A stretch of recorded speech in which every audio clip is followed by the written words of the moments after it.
Hey guys, what's up? Standing still here. Please do not judge the fit. It is boiling.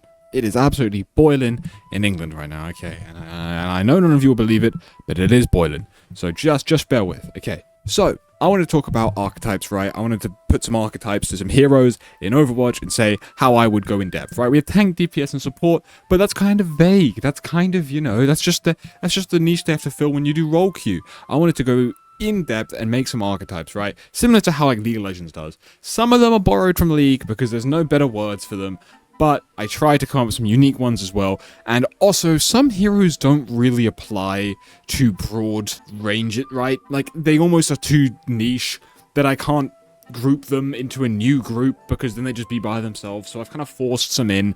You'll see, and I'll mention those ones.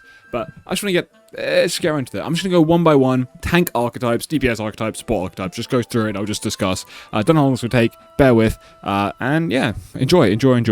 So we've got tanks.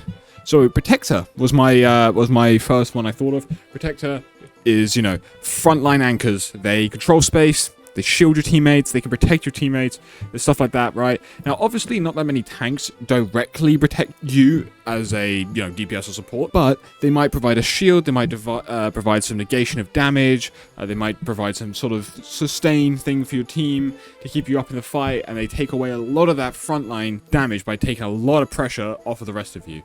So, I gave them the word Protector. These heroes are Reinhardt, Sigma, Orisa, and Mauga. Now, yes, Reinhardt does also brawl and stuff, but you see how they're focused more on, protecting your team or whatever. They've got shields, and Orisa has the spins and javelin that keep teammates off. I'm telling you, she fits this one more. And then also Mauga's in here. And I know Mauga doesn't sound like a protector, but because of his cardiac, which applies to your whole team, he actually does keep your team up quite a lot, and he takes off a lot of the tank pain. He takes up a lot of resources from the enemy team. So that kind of protects your team in a way. So yeah, he applies there. So the protectors, their abilities focus more on mitigation, protection, and just staying up in the fight rather than just straight up damage. Like, yeah, they can be threatening, but they're not like the most threatening people in the world. They're more threatening due to the fact that they're able to sustain and stay up for a very long time. Moving on to the next tank archetype I came up with was Disruptor. Disruptors, they are highly mobile initiators with crowd control and what did I use? Displacement abilities.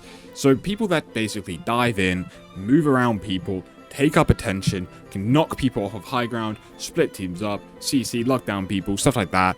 Usually quite threatening when they jump on you. And these ones are quite obvious. It's Winston, D.Va, Ball, and Doom, right? I mean, think about it. Like, D.Va can just go on there, boost to someone off of high ground, eat up like some sleeps and stuff, just really disrupt the whole fight.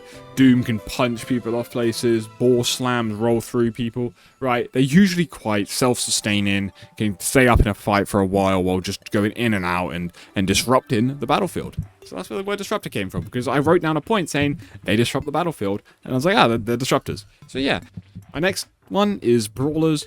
Brawlers are usually quite damage focused, and they're able to self-sustain in a frontline fight and provide an actual real threat.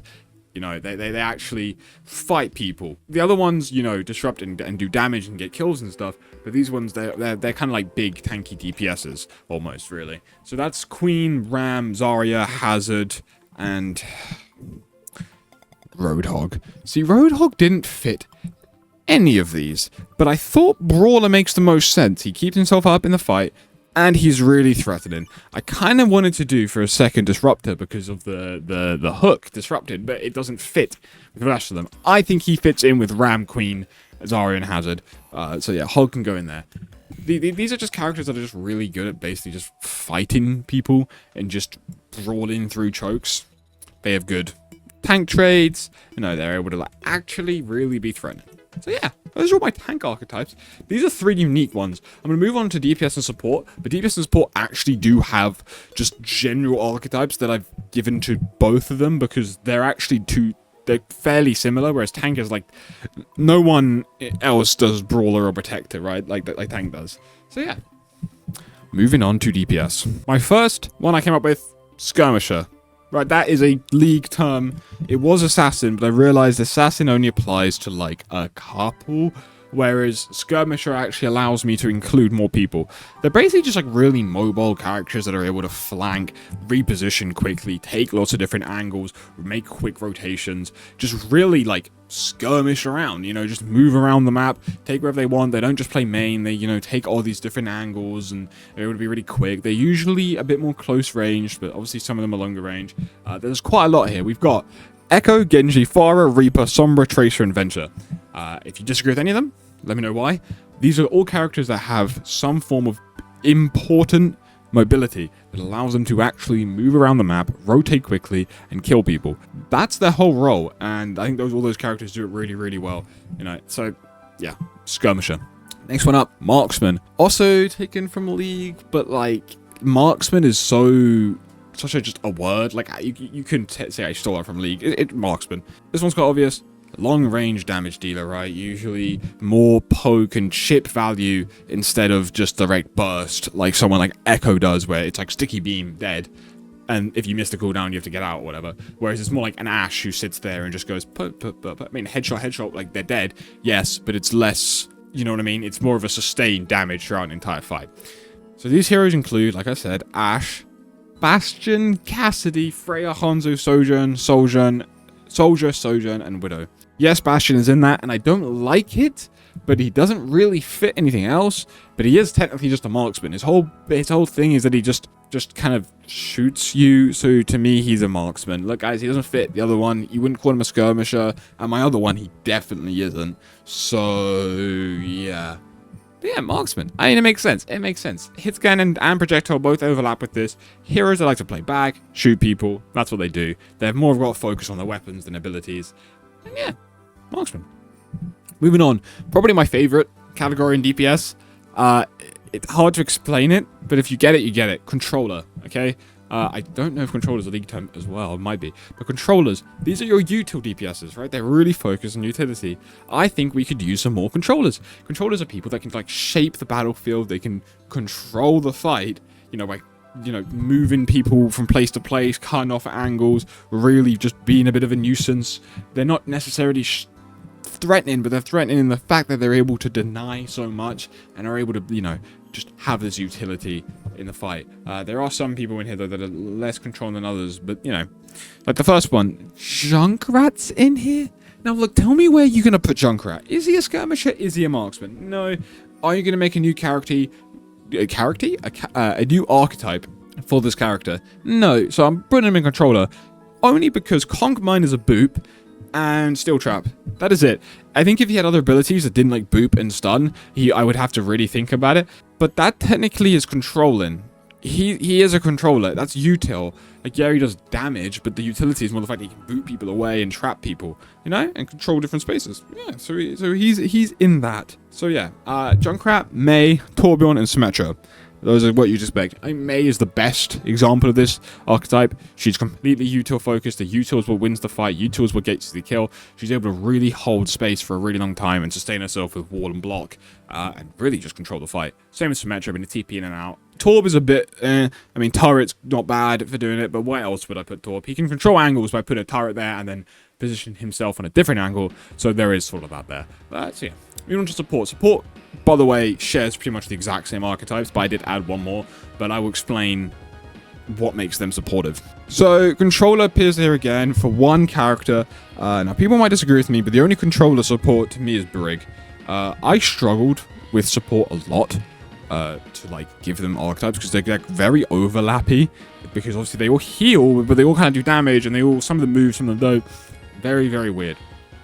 But to me, Brig is controller because her whole job is about controlling space, controlling angles, denying flanks, denying dives. She controls.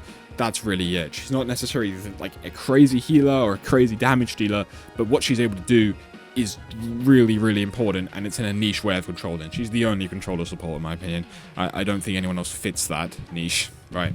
So yeah, she provides crowd control and battlefield manipulation. So I know that sounds really weird, battlefield manipulation, but yeah. Anyway, marksman healers. Marksman healers also exist. Ranged support. Ana, Bap, Ilari, and Zen. Like, tell me these aren't marksmen. Like, what else would you give them? Like, you could all say they're like combat healers or, you know, ranged heal. Like, they're marksmen. They will shoot people. and then provide healing either through their shots, like Bap and Hana, or able to provide pretty minimal healing through a different source, but their main focus is on the fact that they're able to do lots of damage to make up for the lack of healing. Like a Yari and Zed. So yeah, they're marksmen. Like, I mean, what else are you going to say? They poke at range, and they provide some different, like, debuffs as well with Arnonade and Discord, and then you've got Lamp at range. Like, there's them, yeah. Marksman supports. You know, whatever you want to, yeah, when you create a new word for it, go for it. I just call them marksmen. The only unique support category, sustainers. Or like, I don't know what word to give this, but they're just people that keep people in the fight for a very long time. They just keep people alive. I know every support's supposed to do that, but these guys' job is just that. So literally like Mercy and Life Weaver. And this one, I guess I might get some hate for this. Argue it with me in the comments if you want to. Moira. Moira's a sustainer. Moira does decent damage, yes, but her main thing is the fact she's able to stay in the fight for a while with Fade and being able to orb herself, but she also does provide really good healing with orb around teammates and then just spraying them. Like, she actually does just sustain. There's nothing else she does. She isn't marksman, she isn't range, she doesn't control shit because she doesn't have util. She is just heal and support, and she's none of the other categories I've said because she is bad at them. She really is only good at healing and doing a bit of damage on the side. So she is a sustainer, and she sustains herself because she has lifesteal.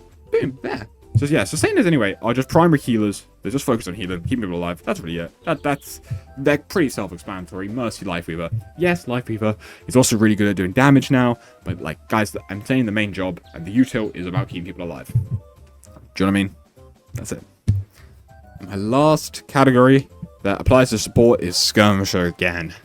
Skirmisher supports, mobile supports that are really good again at taking different angles, boosting the team mobility, you know, keeping people in the fight, reposition really quickly, take different angles to get kills and stuff, and things like that. That's Lucio, Juno, and Kiriko. Juno kind of is the weaker link, I think, but she has speed and she has flight, so she is able to actually reposition and do a lot, so she's a skirmisher. Lucio is very similar to Brig, so I was kind of going to put them in controller, but Lucio has more dueling potential and reposition potential. Brig denies space, but Lucio can deny space and then speed to another space and deny it. He's able to do a little bit of skirmishing. I think Kiriko, because of TP and the double TP perk, she, yeah, like, just think of, she can flank and kunai people, team back, heal, you know, she can move around the map a lot. Skirmish is just a mobile support, really, and those are really just Lucio, Juno, and Kiri. So, anyway, thanks for watching. I would love to, you know, actually go even in more depth into this and really break it down. Into how these classes play in the game, but I just wanted to quickly get out my different archetypes and just put them there. This is a weird video. If you enjoyed, thank you for watching, because it's a very different video. And if you did like it, make sure to subscribe. We're almost 1,000 subscribers. It'd be very cool to hit that goal. And yeah, so tell me what archetypes you disagreed with, any ones that you think I could be missing to split it up more, especially in DPS. They're very grouped up. And yeah, anything you disagree with, let me know. Thanks for watching. Peace out. Peace and love.